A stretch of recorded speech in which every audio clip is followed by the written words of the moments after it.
గొలుసులు అన్నీ కావాలి కాబట్టి 6 వదినల దగ్గరికి వెళ్ళి తను అడుగుతూ ఉంది.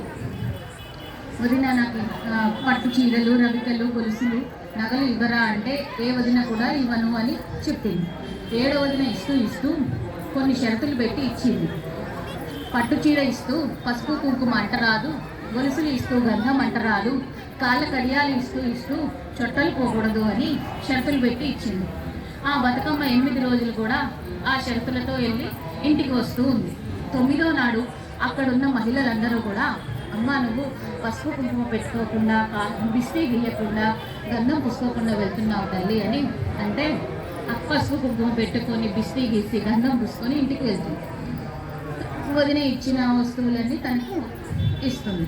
ఇస్తూ పట్టు చీరకి పసుపు కుంకుమ అంటింది, గొలుసుకి గంధం అంటింది, కాళ్ళ కడియాల చొట్టలు పోయాయి. నేను చెప్పిన షరతులు ఉల్లంఘించావు కాబట్టి నీ మీద నాకు చాలా కోపంగా ఉంది. నీ రక్తం తన వదిన తన మరదలతో చెప్తుంది. ఇంతలో తన భర్త వస్తాడు. ఏం జరిగింది అంటే ఇలా చెప్తుంది, నీ చెల్లి రక్తం తెస్తే కానీ నాకు ఈ శిరోభారం తగ్గదు అని చెప్తుంది. చెప్తే తను ఇక తాళలేక కాకి రక్తం తీసుకొస్తాడు.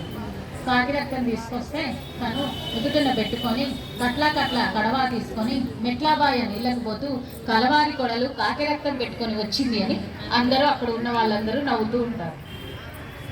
నువ్వు నాకు కాకి రక్తం తెచ్చుకొని ఇచ్చావు కదా, నాకు నీ చెల్లి రక్తం తెస్తే కానీ నాకు ఈ శిరోభారం తగ్గదు అని మళ్ళీ గట్టిగా